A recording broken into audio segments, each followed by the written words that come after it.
আসসালামু আলাইকুম। সবাই কি অবস্থা, কেমন আছেন সবাই? আশা করি সবাই অনেক ভালো আছেন। তো নতুন আরেকটি ভিডিও নিয়ে চলে আসলাম। বেশ অনেকদিন পরে আসলাম। তো আই লাভ টু ট্রাভেল এই চ্যানেল থেকে। তো আপনারা যারা এখনো আমার চ্যানেলটা সাবস্ক্রাইব করেননি, আমার ভিডিও যদি আপনাদের কাছে ভালো লেগে থাকে তাহলে অবশ্যই আজকে আপনাদের সাথে শেয়ার করব মহেরাজ জমিদার বাড়ির ইতিহাস, নির্মাণ, ভিডিওর সাথে থাকবেন। তাহলে অবশ্যই আপনার ভিডিওটি ভালো লাগবে। তো বৃষ্টির দিন ছিল যেহেতু যতটুকু সম্ভব চেষ্টা করেছি আপনাদের সাথে শেয়ার করব।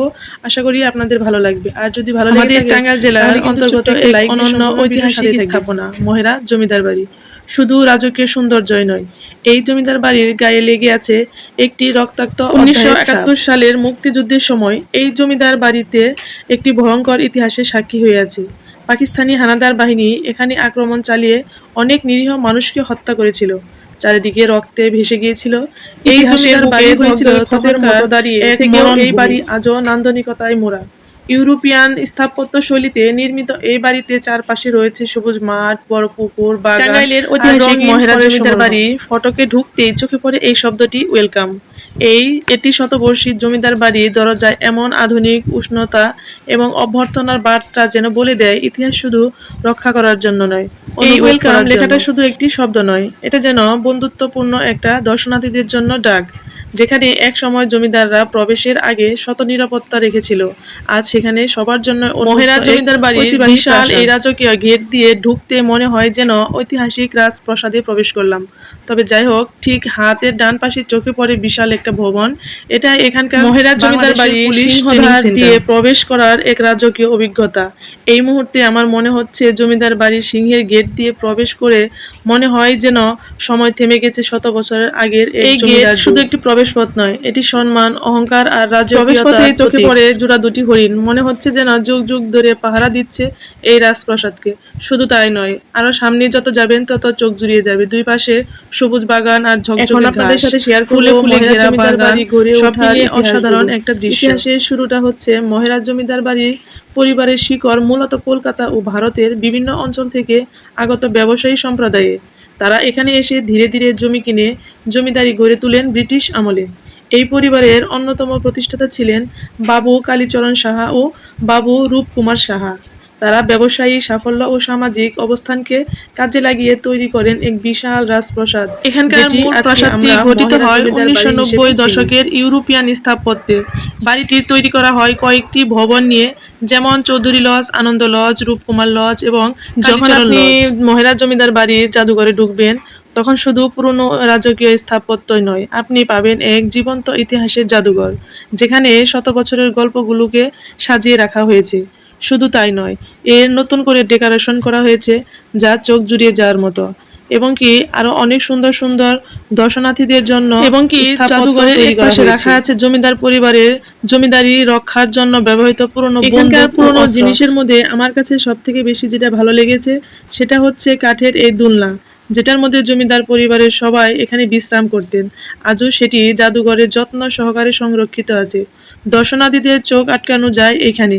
অবশ্য এখানে খুব সুন্দর করে লেখা আছে দোলনায় বসা নিষেধ, আর সুন্দর করে এটা কিন্তু ঘেরাও করা আছে যাতে কোনো দর্শনার্থী বসে এখানে এটাকে নষ্ট না করতে পারে। সুন্দর সুন্দর ডেকোরেশন এবং সুন্দর কালারের মাঝখানে এক কোনায় রয়েছে অ্যাকোরিয়ামে কিছু রঙিন মাছ, যা কিনা ছোট ছোট বাচ্চাদের এবং বড়দেরকে খুবই সৌন্দর্য দিয়ে থাকে, এবং কি এখানে ফটোগ্রাফি খুবই সুন্দর হয়।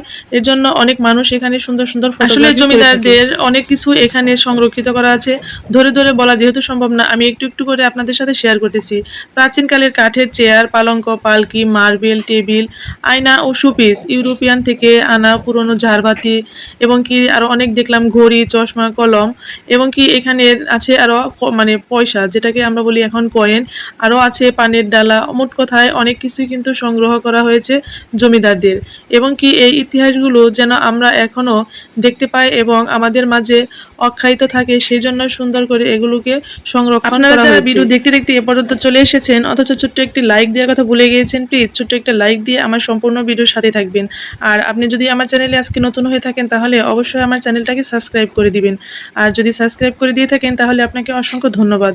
আর আমার সম্পূর্ণ ভিডিওর সাথে থাকুন আর দেখতে থাকুন আমার আজকের সম্পূর্ণ ভিডিওতে আমি যে কোনো জমিদার বাড়ি যাই না কেন আমার কাছে মূল আকর্ষণ থাকে হচ্ছে জাদুঘর, যেখানে রাখা থাকে জমিদারদের ব্যবহৃত অনেক কিছু এবং কি দেখতে পারি অনেক ইতিহাস, এবং এইসব জিনিস দেখলে হারিয়ে যায় পুরনো সেই দিনে সেই স্মৃতিগুলো সত্যি আমাদের কাছে আজও বেঁচে আছে। তবে মহেরার জমিদার বাড়ি শুধু একটি বাড়ি নয়, এটি যেন এক স্বপ্নের রাজপ্রাসাদ, যার প্রতিটি দালান নিজেই এক একটি ইতিহাস, সৌন্দর্য আর শিল্পের নিদর্শন। এই জমিদার বাড়িতে রয়েছে 4টি প্রধান ভবন বা লজ, যেগুলো আজও দাঁড়িয়ে আছে গর্ব আর গৌরবের প্রতীক হয়ে। সবচেয়ে বড় এবং অন্যতম দৃষ্টিনন্দন ভবন, এক সময় যেখানে জমিদার পরিবারের বসবাস ছিল।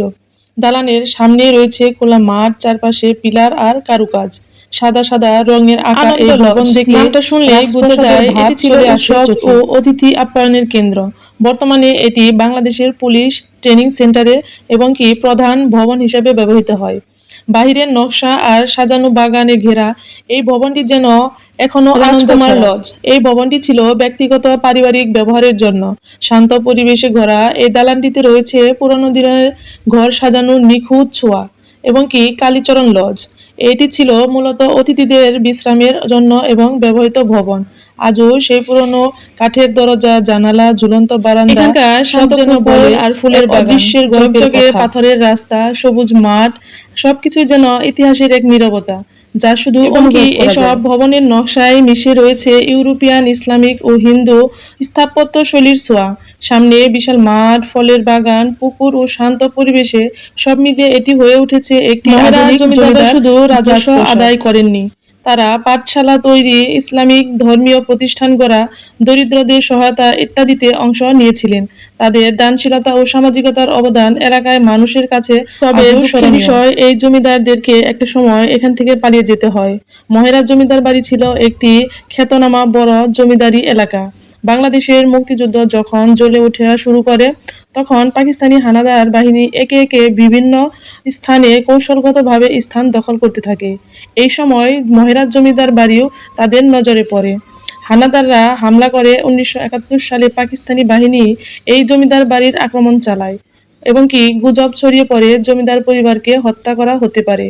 এই বাড়িতে মুক্তিকামী মানুষ, স্থানীয় গ্রামবাসী এবং রাজনৈতিক কর্মীদেরও আসা যাওয়া চলছিল। তারা এই ভয়ে জমিদার পরিবারের জমিদার বাড়ি তাদের ঘাঁটি বানাতে চেয়েছিল। স্থানীয় আত্মীয়-স্বজনদের আশ্রয়ে যান, পরে সীমান্ত পেরিয়ে পশ্চিমবঙ্গে ভারত চলে যান বলে সূত্রে জানা গিয়েছে। তাদের পালিয়ে যাওয়া জমিদার বাড়ি পরিত্যক্ত ও দখল বাহিনীর হাতে পড়ে, আর আজও সেই ইতিহাস বয়ে বেড়ায় এই প্রাসাদের দেয়ালে। সেই সময়কার গুলির চিহ্ন, ধ্বংসের স্মৃতি এবং নীরব কান্না আজও ছড়িয়ে আছে জমিদার বাড়ির আশেপাশে। তো যাই হোক, আমরা কিন্তু দেখতে দেখতে একদম ভিডিওর শেষ প্রান্তে চলে এসেছি। আর শেষ প্রান্তে এসে আপনাদের সাথে একটাই কথা হবে, সেটা হচ্ছে আজকের এই তথ্যাবলিতে যদি কোনো ভুল ত্রুটি থেকে থাকে তাহলে অবশ্যই ক্ষমার দৃষ্টিতে দেখবেন। আমি আপনাদের সাথে যতটুকু সম্ভব চেষ্টা করেছি শেয়ার করার জন্য। আমার এই তুলে ধরাতে অনেক ধরনের ভুল ত্রুটি হয়ে থাকে এবং কি সেগুলো আপনারা অবশ্যই সংশোধন করে দেওয়ার চেষ্টা করবেন। আর ভিডিওটি যদি আপনার কাছে ভালো লেগে থাকে তাহলে অবশ্যই আমার চ্যানেলটা সাবস্ক্রাইব করে বেল বাটনটা অন করে রাখবেন, যাতে পরবর্তী ভিডিও দেওয়ার সাথে সাথে আপনি আমার নোটিফিকেশন পেয়ে যান।